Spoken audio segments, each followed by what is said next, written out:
नमस्कार मैत्रिणींनो, प्रियंकाज रेसिपीमध्ये आपलं मनापासून स्वागत. आज आपण उन्हाळी वाळवणाचा आणखीन एक पदार्थ करणार आहोत, तो म्हणजे मटकीच्या डाळीचे सांडगे. तसेच प्रत्येक शुभकार्याची सुरुवात ही सांडग्यानेच केली जाते. आज माझी आजी तुम्हाला एकदम पारंपरिक पद्धतीने मटकीचे सांडगे कसे बनवायचे हे दाखवणार आहे. हे सांडगे बनवताना त्यात काय काय मसाले वापरायचे, तसेच कोणत्या डाळी वापरायच्या व स्टोअर कसे करायचे हेही या व्हिडिओमध्ये सांगितलेले आहे.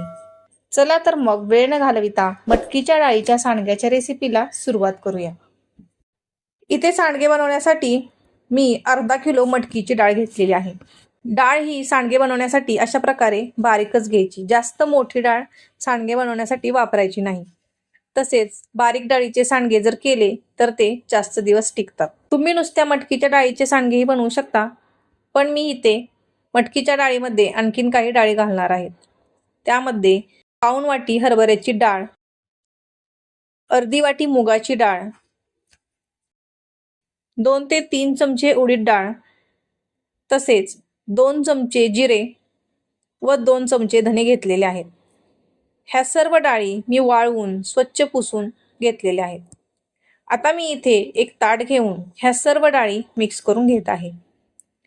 मटकीच्या डाळीमध्ये जर हरभऱ्याची व मुगाची डाळ घातली तर सांडगे चवीला खूप छान लागतात व उडदाच्या डाळीमुळे सांडग्याच्या पिठाला चिकटपणा खूप छान येतो.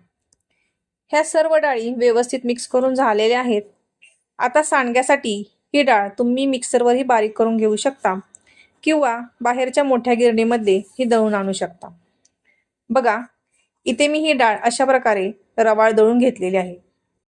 ही डाळ घरच्या आटा चक्कीमध्ये दळलेली आहे. तसेच ही डाळ जर जास्त मोठी दळली तर सांडगे भाजीमध्ये विरघळतात.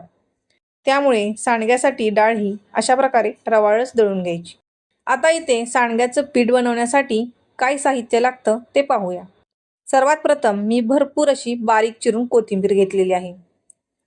25 ते 30 लसणाच्या पाकळ्या, 2 चमचे लाल मिरची पावडर, 2 चमचे जिरे, चवीनुसार मीठ, अर्धा चमचा हिंग व 1 ते 1.5 चमचा हळद घेतलेली आहे. आता मी इथे एक मिक्सरचं भांडं घेऊन त्यामध्ये लसणाच्या पाकळ्या व जिरे बारीक करून घेत आहे. बघा, इथे मी हे अशा प्रकारे लसूण व जिरे बारीक करून घेतलेले आहेत. आता सांडग्यासाठी पीठ मळून घेऊयात. बघा, इथे आजी पीठ मळून दाखवते. त्यांनी सर्व पीठ असं एका परातीमध्ये काढून घेतलेलं आहे. आता त्यामध्ये लाल मिरची पावडर, हळद, हिंग, चवीनुसार मीठ, लसूण व जिऱ्याची पेस्ट, बारीक चिरलेली कोथिंबीर घालून हे सर्व मिक्स करून घेऊया.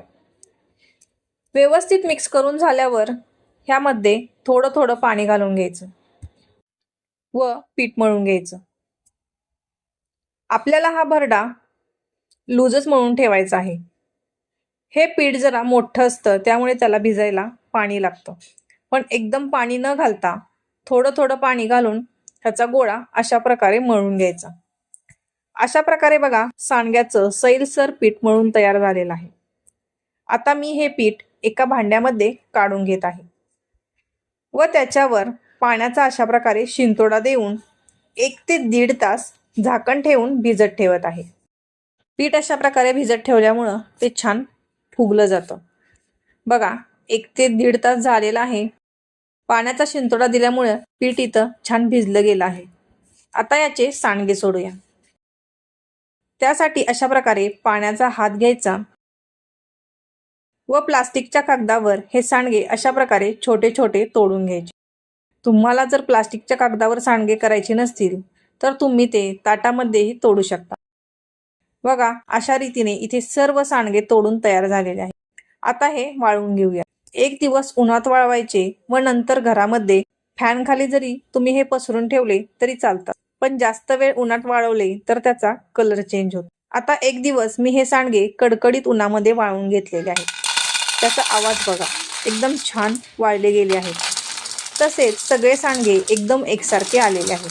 ह्या सांडग्याची तुम्ही पातळ, सुकी दोन्ही प्रकारची भाजी बनवू शकता. आमच्याकडे आमरसाच्या थाळीबरोबर सांडग्याची सुकी भाजी आवर्जून केली जाते. तसेच ह्याची भाजी तुम्ही चपाती किंवा भाकरी कशाबरोबरही खाऊ शकता. तसेच हे सांडगे तुम्ही छान वाळवले व प्लास्टिकच्या पिशवीमध्ये घालून स्टीलच्या डब्यामध्ये ठेवले तर 1 ते 2 वर्ष आरामात टिकतात. किंवा प्लास्टिकच्या बरणीमध्येही तुम्ही हे सांडगे ठेवू शकता. तुम्हाला माझी ही पारंपरिक पद्धतीची सांडग्याची रेसिपी कशी वाटली हे मला कमेंट करून नक्की सांगा. व जर माझ्या रेसिपी तुम्हाला आवडत असतील तर माझ्या प्रियंकाज रेसिपी ह्या चॅनलला लाईक, शेअर आणि सबस्क्राईब नक्की करा. धन्यवाद.